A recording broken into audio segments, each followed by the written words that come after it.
When did you guys meet, and how was he when you first met? Well, when we first met, he was like my best friend. He had the best mama jokes ever. Your mama jokes? Oh, mama jokes, yeah. Oh, he had the best mama jokes. Loved to play basketball. We were more like brother and sister. And you then became his backup dancer. I became his choreographer and his principal dancer, yes. At what point did your brother-sister relationship turn into something more? You know, I cannot, people have asked me that and I can't pinpoint it like a specific date, but I do know the moment that he said he fell in love with me. He said, I was in the back of the tour bus and the curtain was open in the window and I was reading my Bible. And he said, the sun was shining on you. He's like, oh my God, you look like an angel. I did not want to disturb you. So I just crept out and closed the door. You didn't even know that I saw you. And he was like, that's the moment I saw you differently. Right. When did you fall for him? I think it was something about him being vulnerable because the rest of the world saw him as R. Kelly. In that moment, I got to just see Robert, a boy from the South Side. And I think that it made me open up a place in my heart that maybe I shouldn't have, because when you come from abuse, you attract abuse. And the first time I ever saw a man abuse a woman was actually my grandfather, and he was a Baptist preacher. Really? So the abuse was not... Are we talking physical abuse, emotional abuse? Physical abuse, emotional abuse, verbal abuse. And for me, God, love, and pain were all the same because that's what I grew up in. So of course, if the man of the cloth is abusive, why wouldn't a man of the world be? Right. So it wasn't unfamiliar to me. It was very familiar to me when it did happen. Right. Tell us about when you say things turned abusive in your marriage. That is a question that a lot of people ask women, and you can't pinpoint it because people don't understand the physical is actually the aftermath of all the abuse you've been in. You've already been in the verbal, you've already been in the emotional. I was in the economic and financial abuse already. So when it becomes physical, again, it's like breaking down a tree. You don't do it with one swing of the axe. It takes several swings of the axe to weaken the trunk for the tree to fall. And I think you're pointing out something very important, considering this is Domestic Violence Awareness Month. A lot of times people think it has to be physical for it to be abuse, but there is emotional abuse, which can take its toll. Yes. There is the mental abuse. There's the verbal abuse. Is that how it started for you? It did. It did. Yeah. Because it was very hard to differentiate between him being controlling and how he's running his ship. Because again, you have to understand, he started as my boss.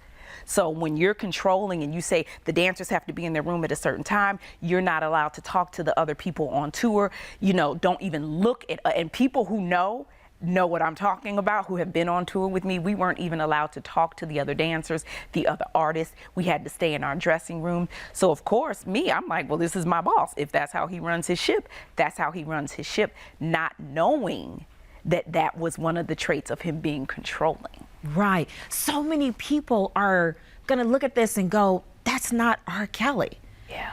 How do you convince people that the man you were married to did the things you're alleging? People need to understand that R. Kelly is a persona, Robert Kelly is a person. I was married to Robert Kelly, the person.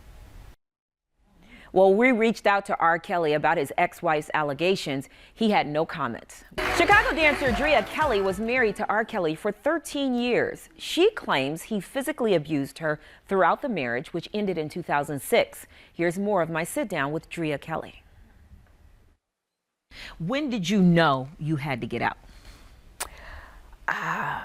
When I contemplated suicide, when I tried to kill myself. You're way too vibrant to ever have thought something like that. Oh, no, no.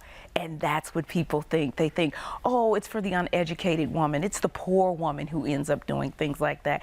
Again, going through the emotional abuse, the verbal abuse, the financial abuse, the sexual abuse, you get to your lowest low when you're like, I would rather die than spend another day with this man. And for me, it was, we were in Miami and I took my kids to Parrot Jungle Island and we were looking at photographs. We're going through and all of a sudden his demeanor changes. And I used to know it was something in me that's like, here we go. He just switched. I'm sitting with the monster now. His eyes would change and his body, his posture would change. And he's looking at a picture and he goes, what the F is this? And I'm like, what are you talking about? Because again, I haven't seen the pictures yet. What the F is this? Who is this man in this picture behind you? You should have eyes in the back of your damn head. You didn't know this man is behind you. Now, today we call that photo bombing. Right. But I didn't know that he was behind me, because here we are holding this ball python. So I'm thinking to myself, well, who has eyes in the back of their head, first of all? But what changed it for me was my daughter was sitting at the foot of the bed, and she goes, Daddy, why are you being mean to my mom? Why are you talking to her like that? How old was she at this time? She had to be about 6. Okay. A light bulb went off in my head. And I said, Drea, if you stay, you are signing her name on a contract she never read. Drea, if you stay and she ends up with a man like this and you tell her to leave, she's going to say, why would I do that? You stayed with my dad all those years. And I believe in being a living, breathing example of a good mom, not a hypocrite mom. Right. And I just couldn't do it. People sometimes don't understand what a big step that is, especially considering the high-profile marriage that you were in, and to say, I got to get out of this. Well, you know, for me, the most important thing, and I say this all the time, I want my life to be that example. Then, honey, if I could leave R. Kelly, Maybach, and drivers, you can leave Darnell with a bus pass and no job. Hello. You really can. You really Well, can. what do you say to those women who are tied to the man because they need the money? There has to be some words of encouragement that you can even say to them. Your soul, there's not a price tag you can put on your soul. You have to remember that. And I have a message for abusers also. They have a level of air and confidence about themselves that they need to be careful, because there's a lot of women sitting in prison right now who said that's the last time you put your hands on me. Since you've come out and start telling your story, you've been victim shamed. Talk about that. Oh, I've been victim shamed. People have said I didn't say anything because I got money. Now I'm speaking up because I want money. That is the craziest thing I have ever heard in my life. A matter of fact, the reason why I left is because you had so much money you thought I'd stay. Okay. Yeah. And people need to realize that a woman's life, especially when you're a mother, I had to calculate every move because my children had to deal with the repercussions of me telling a story. People don't realize my kids had to go through their father having a child pornography case, right, and then have your mother come out on top of it. So it's like, your dad's doing this, your mom's getting beat. That's too much for them to handle at a young age. So I always said, God, when you say it's time, I will move. When my children give approval, I will speak. And it got to the point where my kids said, Mom, tell your story. Right. And God gave me the peace to tell it. That's when I tell it, you know? And people need to understand, for women out there who've gone through it, there is no time limit on your healing, and no expiration date on your story. I don't care if you're 99 and it happened when you were 15, tell it. Why are you telling this story now? I'm telling the story now because I would hope that it would bring some level of validity to these women, young girls that are coming forward. Unfortunately, bring a brown woman in America, I'm last on the totem pole. Let's be real about it. Because if my name was Amber, it wouldn't have taken this long. I'm very real with the situation. Right. So if these women are coming forward and you're telling a story that rings true to my spirit, not because I heard it, not because I read it, because I experienced it, I need to speak. I need to be a voice for the voiceless. I need to use my platform as a celebrity to be power for the powerless, because clearly you all are not listening to these women when they speak. When is the last time you talked to Robert? It's been years. Years? Years, yes. He doesn't get to share my light. He was a very dark place. I got the best of him, which is his children, the very best of him. But I walk in my light right now. He was a very dark period in my life. He doesn't get to share that with me. He even said in his book that he divorced you because you would not be a stay-at-home mom.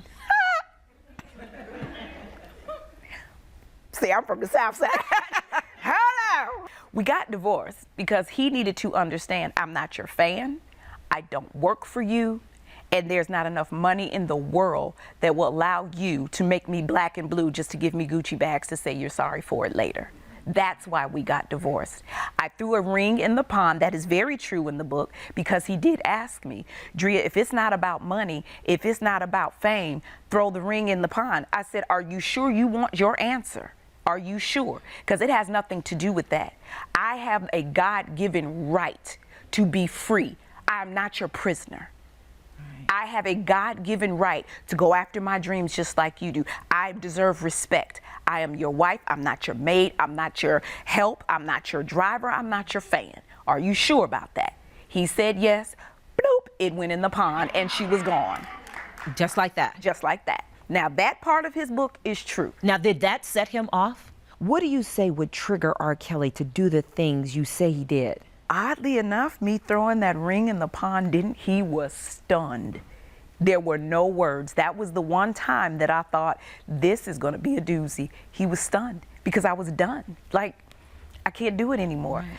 Anything, what would set him off? It could be anything from the milk being too cold to not cold enough for breakfast. It could be what I was wearing. It's too revealing, you know, not to wear it. It could be if someone came to our house and I spoke, he would really like, why are you talking to him? You should be looking at your feet. Was this only with men? Only with men. Only with men. If you had 5 minutes with him today, after not talking to him for all these years, what would you say to him? Get help. He needs help? I would say get help. Get professional help. I think it's brave that you are telling your story. And like you said, it doesn't matter if it happened yesterday, 20 years, 30 years, or 40 years. It takes a certain level of courage to be able to talk about something. And especially, what do your kids think about you going out and talking about their dad and intimate things that have happened to you, knowing that they, you know, they're still around, their dad's around, and they may get it, they may hear it, or they may suffer the repercussions of it? You know, I have this big smile on my face because my kids are amazing. They're like, yes, Mom, do that, girl. Yes. Like, they are my biggest supporters. They are actually the ones that keep me going when I do get victim shamed. You mentioned your big smile, and I gotta say, like, I didn't know exactly what I was gonna get when I got a chance to sit down and talk with you, but how are you able to smile so big? When I go on social media and somebody goes, Drea, you telling your story, I left a marriage I've been in for 59 years. Or when I have someone say, you know what, my sister lost her life, but she reminds me so much of you. I wish she could have met you. That's what keeps a smile on my face. Yeah. Because I know that this isn't about me. And I know I'm just a vessel. Because in my humanness, I don't have the courage or the strength to endure. But I know as a vessel of God, He'll give me all that I need and get me through it. Yeah. That's amazing. Tell us about your website, because your website is also another tool to help folks. Yes, yes. If you go to officialdreakelly.com, I have a video memoir, and a portion of the proceeds are going to the National Coalition Against Domestic Violence. It's going to allow me to help facilitate, you know, just the simple things that women need when they're leaving. They don't think about gas money, money to feed my kids. They don't realize that when I leave with my children, if I don't have their birth certificates, social security cards, or mine, how can I even put them in school? How can I even get a job? I don't even have identification to say who I am. I believe that domestic violence awareness should be 365, not just in October. Yeah. Women are dying every day of every month of every year. Right, right. I have to ask you this before I let you go. What do you say to that diehard R. Kelly fan? That woman who still, no matter what they hear about him, from you, from anyone else, that still rides with R. Kelly. What do you say to them? I would say to them, you love R. Kelly, but you might not like Robert. I think that's well said. Thank you, Drea. Thank you so much for coming on and sharing your story with us. If you or someone you know is being abused, please call the National Domestic Violence Hotline. The number is 800-799-7233.